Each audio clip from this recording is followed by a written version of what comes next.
All right, it's another episode of the RSL Random Fan Podcast. I'm a host, Brent Goebel, joined by Tyler and Brennan, and we have a special guest today, Caleb Turner from the almighty KSL, sports juggernaut that is KSL. And that's I was trying to figure out how am I going to make this awkward and a weird intro like I do every time, and mission accomplished. But Caleb, thank you for joining us. Thank you for having me. I don't think that was awkward at all. You called us almighty. I'll take that any day. Nice. So we thank you for joining us. I remember what I was going to say. You are like the leader in the press room, the guy that everybody goes to, the man that starts it off every post game press conference. So we're happy to have you and excited to have you, and we looking forward to getting to know a little bit more about you. Yeah, you guys as well. I mean, I know Brant and Tyler a little bit from games and stuff. Brandon maybe not as much, but yeah, looking forward to see what the vibe of this of the random fan is. Oh, it's crazy. It's just crazy time now. Crazy. So Caleb, I always like to ask people, are you a soccer fan? I am indeed. Unfortunately, no, not unfortunately at all. It makes my job a lot easier that I enjoy going to games and I enjoy watching games. My top two favorite sports are basketball and soccer. So when I got the offer to cover one of those two sports, almost exactly 3 years ago now, with RSL, it was an easy yes. Yep, I am a fan. Do you have any clubs that you follow besides Real Salt Lake? You're all gonna love this one. It's kind of predictable, I feel like, at this point. Tottenham. They're for whatever reason, there's just a lot of them around here.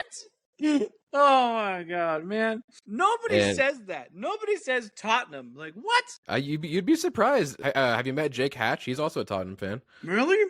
Yeah. Holy cow! How did you fall down that? Like, how did that happen? It was Clint Dempsey's fault. Oh, the American Yeah. tie. Loose.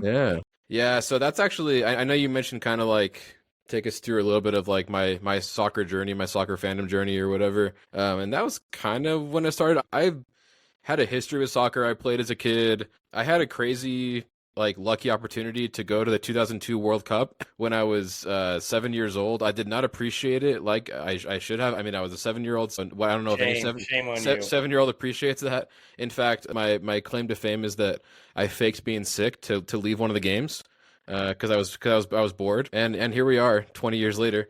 And then after that, my first like professional soccer games that I attended were RSL.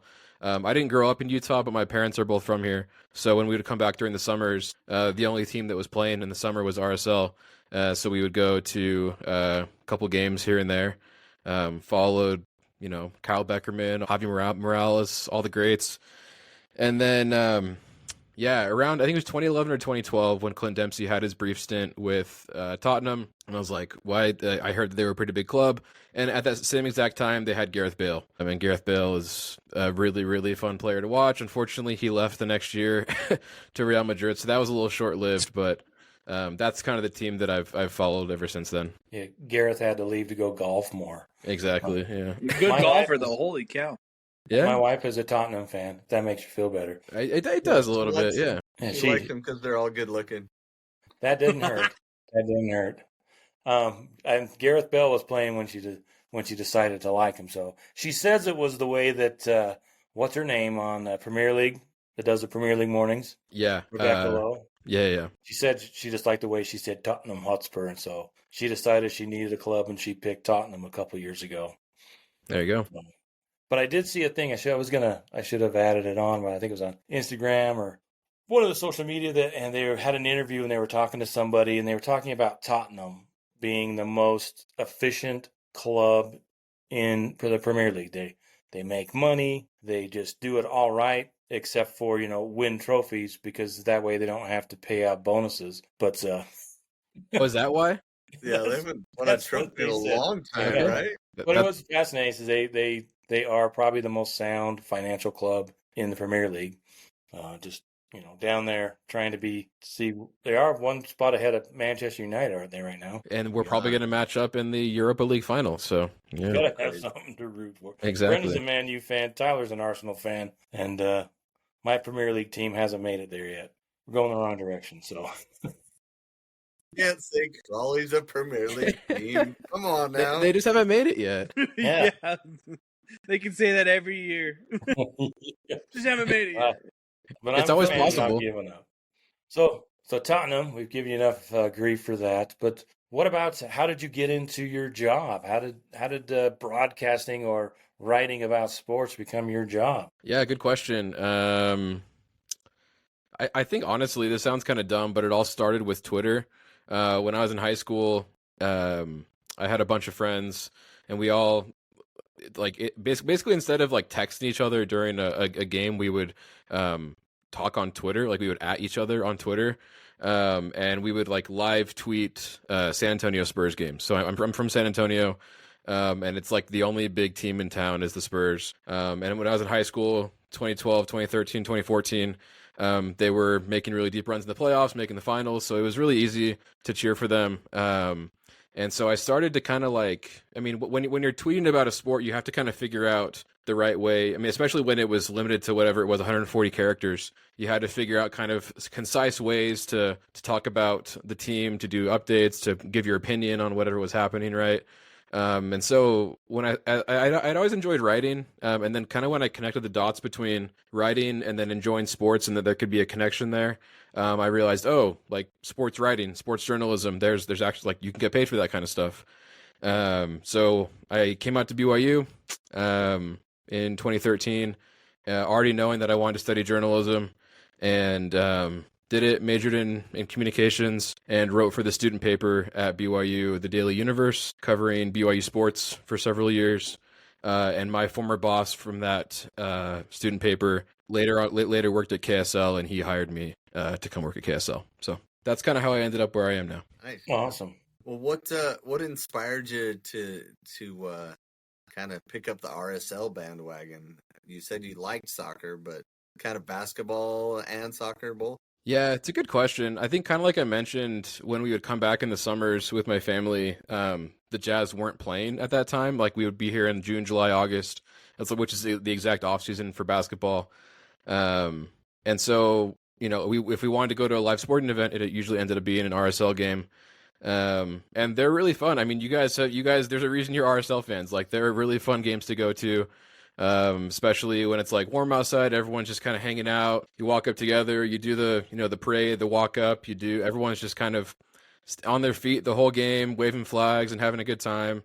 And it helped the RSL was pretty good during that period too. Like I didn't really go to games during like the 05 to 07 stretch. I kind of caught on a little later, like 08, 09, and then 10. And it was also kind of when soccer was becoming more accessible to watch. I feel like more games were on ESPN, and then on MLSsoccer.com you could like watch games pretty easily. I remember. So on like Saturday and Sunday nights, I would just go in my parents' like in our study at my childhood home and just like pull up MLSsoccer.com and just like watch games on their website.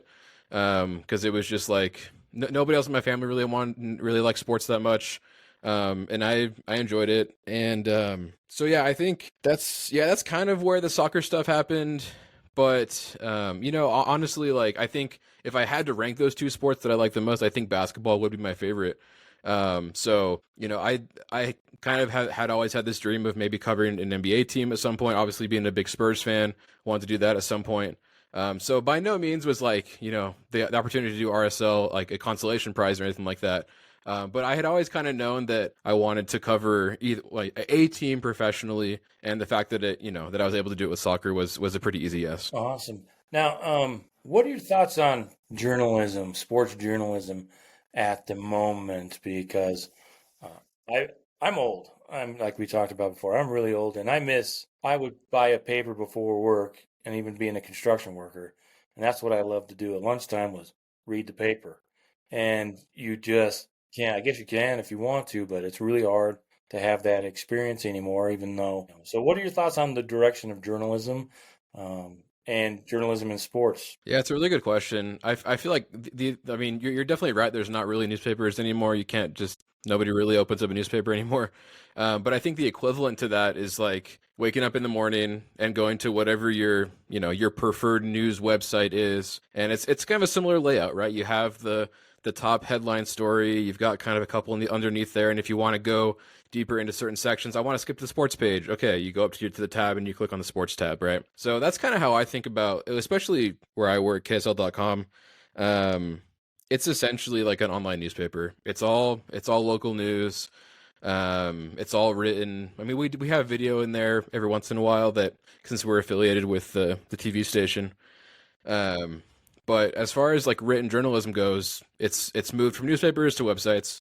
And it's certainly changed a lot. I mean, as far as how people kind of find out about you as a journalist, social media obviously playing a huge role, and also the fact that kind of anybody can be a journalist. If you're at the game, you have your phone, you can record a video of whatever happens. Let's say you record a fight that breaks out of the RSL San Diego match. Just a crazy example, right? You could record that, and all of a sudden, oh, you've got, several thousand views on your video, and you're just as credible as any journalist because you were there. And so I think it's changed a whole bunch, and you have to kind of manage all the different avenues in which people prefer to get their news, I guess. I mean, obviously a big one now is like TikTok. I have a TikTok, but I'm not like I don't post, RSL stories on there. I mostly just do it for fun. So I think there's different kind of ways where you can adapt and go to people where they are. And luckily for right now, we have enough readers that go to KSL.com that they're able to pay me. So I'm happy about that. That's nice, getting paid for doing stuff like this. So Yeah, we would love for that to happen to us too. Yeah, so if you got any openings, Look, man, that'd be great. it would be. But we are amateurs. We're rank amateurs, and we admit Hey, that. you just said anybody could, as long as they got a phone. I mean, it's amateured up. As soon as Crawley Town makes it to the Premier League, you guys are going to get paid for this. I know it. Let's go Reds. Let's go Reds. The Red Oh, Devils, man. the original Red Devils, yeah. So, you have any favorite opportunities or stories or experiences covering Real Salt Lake? Do they haul you off to away games all the time? You get to fly in the private jet. You look like you kind of like you're in that stratosphere. Literally, right? Yeah, I'm in the private jet stratosphere. Yes. No, definitely not. I got to ride on the team plane once, and it was it was Did you to misbehave or something? I hope not. But it was because it was an Open Cup match against the Las Vegas Lights. Like nobody wanted to go. Like they were trying to get their own employees to want to go. And I don't think they really wanted to. So they were like, "Hey, we've got an opening on the flight, so you can go." And I sat like on the back row, across the aisle from Elliot Fall, who was just sleeping the entire match. He literally just like sat like just laid down across the open row and just slept the entire flight. Which I get it. If you're a soccer GM, you're taking calls from Europe at 2 a.m. or whatever. I'm sure it's a tiring job. Like, where's the exclusivity there? You were gonna get the interview and then nothing, right? Come on. I know, tough. As far as other away games go, it's kind of been actually, I don't think I've attended an away game that RSL has won yet. It's mostly been playoffs. So as you guys well know, the last 3 years, first round exits for RSL. And then the one non-playoff game that I went to was the opener last year against Miami. And that was also not a win. But I would say that was definitely the coolest experience I've had because I got to go like by the Miami bus when they arrived, and kind of like the little, sometimes kids line up there to give high fives to players, and Messi walks off the bus, and the guy who was standing right next to me had an Argentina jersey that he was trying to give to Messi, and he actually got him to come over, gave him the jersey. So I was like, I was right next to Messi. He was just right in front of me. You didn't kiss him? You didn't kiss him at all?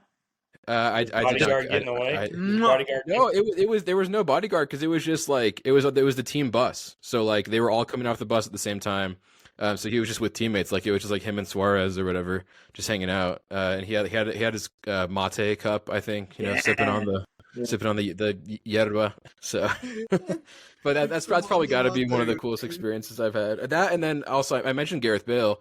And he, in his last year when he played for LAFC, he came to Sandy, and I got to do the same thing, like be by the bus when he got off, and so I got to kind of get an up close video of Gareth Bale. How did they smell? Did they smell good? I don't remember. I don't think definitely didn't get close enough to Gareth Bale, and I think when Messi came over, I was like holding my breath, so I didn't get to inhale when Oh I. yeah, that's true. Happens to the best of us, man. Yeah. Fair.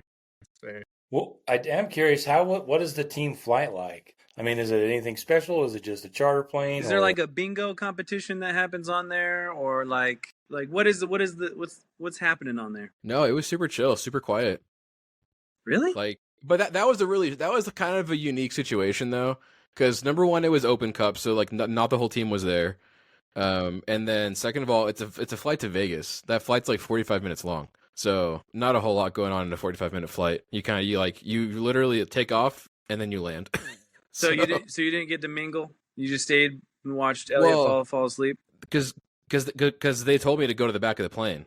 Where like racism. So those dicks. This is not a political podcast, I've been told. So. I'm Brennan. Oh yeah, because I'm the one who talks about politics on here, huh? That's me. I'm all about politics.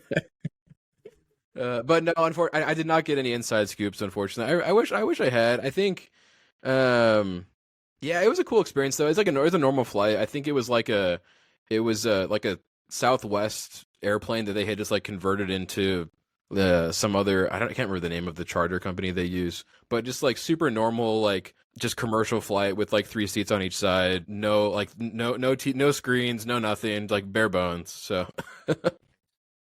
Well, Caleb, I had a couple questions. I mean, since we got you. So how do you get in the good graces of all those nice people at the RSL front office? We seem to keep ending up on the bad side of all the No, I'm just kind of joking, but you seem to get along with everybody, and I really like that about you. You seem like a really genuine and kind guy.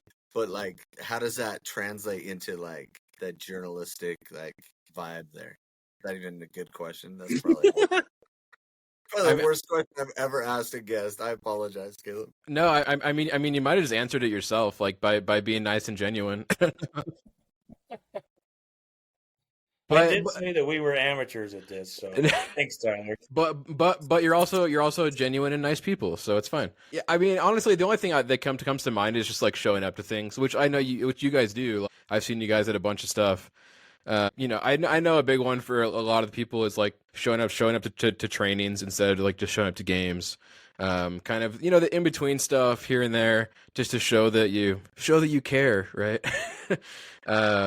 But it's definitely a process, and like I'm kind of like in a unique spot right now because I have had this really cool opportunity to cover the team for the last 3 years, and I've been able to kind of build up those relationships with people that work for the team.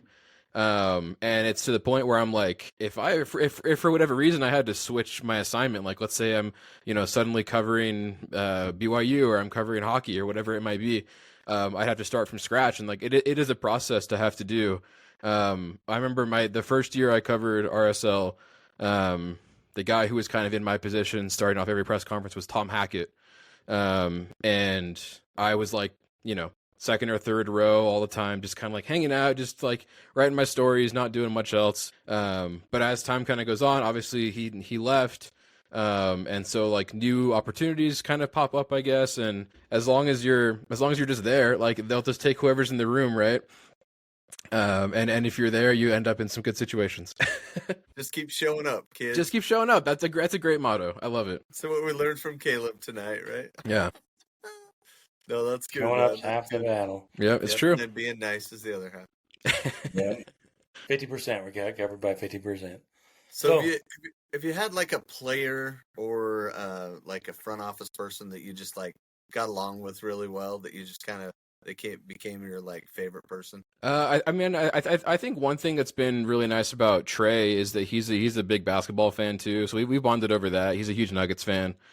So we talk, NBA, Nuggets, Spurs, all that fun stuff all the time. We had a back and forth on Twitter a couple weeks ago because he ended one of the Zoom press conferences by saying something mean about James Harden. And I was like, oh, he must be on your list of like most hated players because he's always telling me about all the players that he hates. So it's like kind of shared interests, stuff like that. Other people, I mean.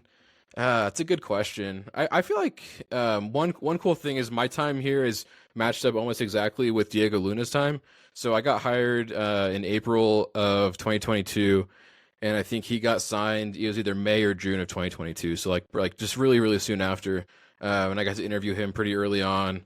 I'd like run into him at like Target and stuff randomly. So it's just like weird stuff like that where you're like, oh yeah, cool. Like, you know, we live in the same city and we happen to go to the same Target. So that was he was looking for a video game, I think. So I guess Diego Luna's a video game guy. In case you guys are wondering, he was in the video game section, and so that he's definitely a pretty fun one. But it can be tough too, because you know, after I'm sure you guys know this well with you know how many times this team has lost this year, they're way less kind of willing to talk and a little harder to get answers out of after a loss. And I've definitely found that, especially with some of the younger players that don't have the experience or kind of the maturity to come up and answer tougher questions when the team isn't doing very well.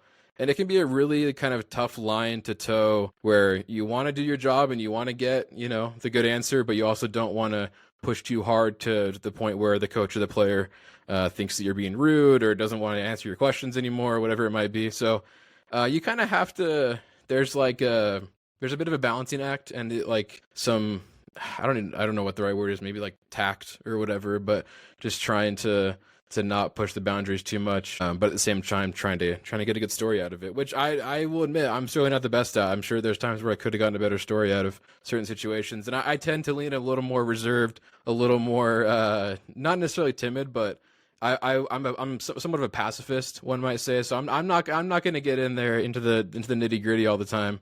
Not a button pusher. Not exactly, which maybe means I'm not a good journalist. I don't know.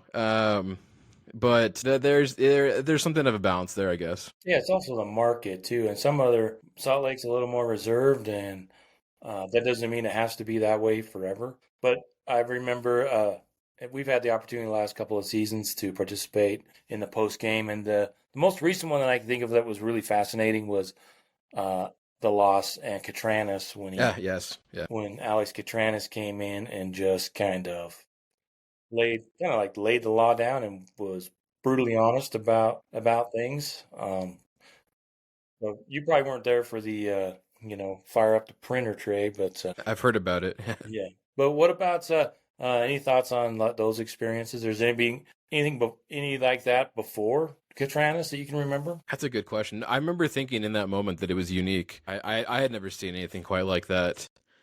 Man, there were a couple times with Aaron Herrera where he was not afraid to speak his mind. There was one time after a loss that he kind of got after the team for not playing very well, and then after in one of the season exit interviews, I think it was when they lost in Austin, like 2.5, 3 years ago, and he said that he was sick of RSL being the underdog. He's like, I don't want to have to be a dog. I don't want to have to grit and grind like you guys keep saying. We want to be favorites in one of these series for once. I thought that was kind of unique to kind of call out like the identity and like a bit of the culture of the team like that.